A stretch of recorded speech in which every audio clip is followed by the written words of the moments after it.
Assalamualaikum warahmatullahi wabarakatuh. Perkenalkan, nama saya Amelia Putri Hendrina dengan NIM 2305202 dari Prodi Pendidikan Pancasila dan Kewarganegaraan. Di sini saya akan menjawab 4 pertanyaan untuk memenuhi ujian tengah semester saya pada mata kuliah Studi Masyarakat Indonesia. Pertanyaan yang pertama adalah, Indonesia adalah negara besar yang sejarahnya dimulai sejak prasejarah sampai saat ini. Keberadaan penduduk pertama yang hidup di Kepulauan Indonesia dijelaskan oleh beberapa pakar melalui teori-teorinya. Dari beberapa teori yang menjelaskan asal-usul masyarakat Indonesia, teori manakah yang menurut Anda yang paling diterima secara umum dan jelaskan alasannya?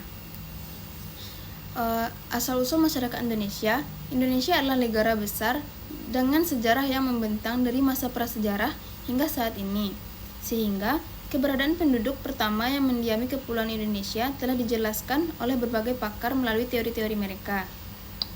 Mengenai teori yang paling diterima secara umum mengenai asal-usul masyarakat Indonesia, teori yang melibatkan gelombang migrasi, khususnya yang berkaitan dengan penyebaran penutur bahasa Austronesia, atau yang sering kita kaitkan dengan teori Out of Taiwan, yang paling kuat didukung. Alasannya, karena teori ini didukung secara komprehensif oleh bukti-bukti linguistik yang dimana rumpun bahasa Austronesia ini tersebar sangat luas dari Madagaskar hingga Pasifik. Selain itu, bukti arkeologi dan studi genetik atau DNA juga menunjukkan adanya kaitan dan jalur migrasi yang konsisten dengan teori ini. Yang kedua, Indonesia memiliki 1.340 suku bangsa dengan budaya yang khas. Data BPS 2010 juga menunjukkan bahwa Indonesia memiliki 300 etnik, walaupun sejarah juga mencatat terjadi beberapa kali konflik antar suku di Indonesia, namun tidak sampai membuat terjadi disintegritas bangsa. Menurut Anda, apa yang harus dilakukan oleh rakyat Indonesia, khususnya generasi muda, agar keberagaman suku bangsa di Indonesia tidak sampai memantik terjadinya konflik di masa yang akan datang? Keberagaman suku bangsa dan pencegahan konflik di Indonesia ini memiliki kekayaan yang luar biasa, berupa 1.340 suku bangsa dengan budaya yang khas. Data BPS pada tahun 2010 bahkan menunjukkan adanya 300 etnik di Indonesia. Meskipun sejarah mencatat terjadinya beberapa kali konflik antar suku, hal tersebut tidak sampai memicu disintegrasi bangsa. Agar keberagaman suku bangsa di Indonesia ini tidak memantik terjadinya konflik di masa yang akan datang, khususnya bagi generasi muda, langkah-langkah yang harus dilakukan yaitu yang pertama, meningkatkan pendidikan multikultural, yang dimana memastikan kurikulum pendidikan menekankan pentingnya toleransi, penghargaan terhadap perbedaan, dan pemahaman mendalam tentang berbagai budaya di Indonesia.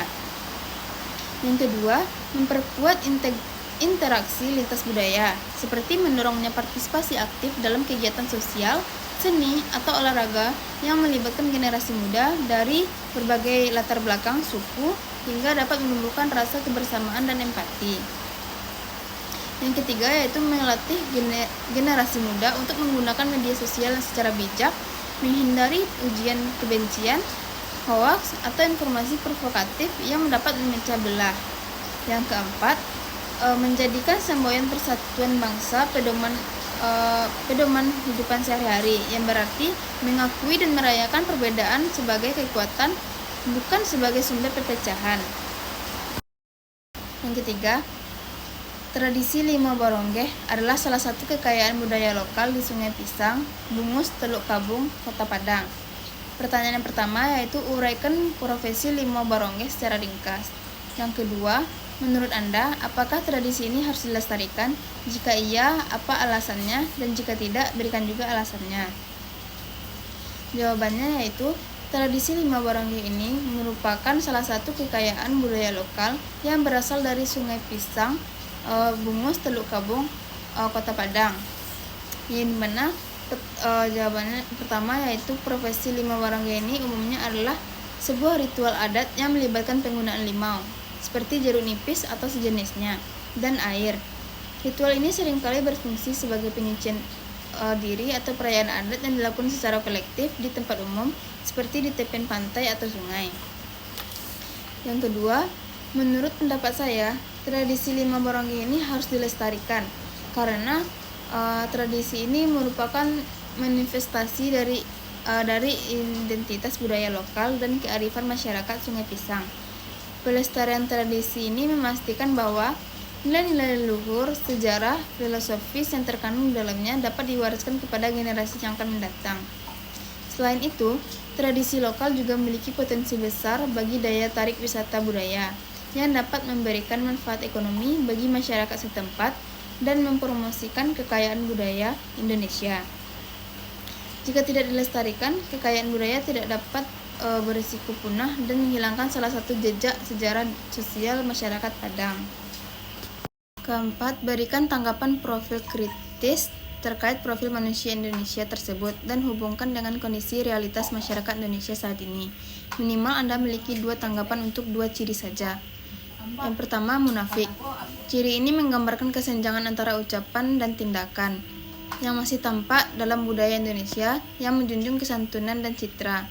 Dalam praktiknya, sikap hipokrit ini sangat sering terlihat di dunia politik dan birokrasi, misalnya mengakui anti korupsi namun tetap melakukan penyimpangan. Meskipun begitu, generasi muda kini lebih berani mengkritik dan menuntut kejujuran melalui media sosial. Yang kedua, enggan bertanggung jawab. Sikap ini muncul karena budaya feodal dan sistem sosial yang cenderung menghindari kesalahan pribadi. Dalam kenyataan sekarang, hal ini masih tampak pada lemahnya akuntabilitas dalam berbagai lembaga. Namun, kesadaran tanggung jawab ini mulai tumbuh terlihat dari banyaknya gerakan sosial anak muda yang aktif mencari solusi atas masalah publik tanpa menunggu pemerintahan. Sekian, Assalamualaikum warahmatullahi wabarakatuh.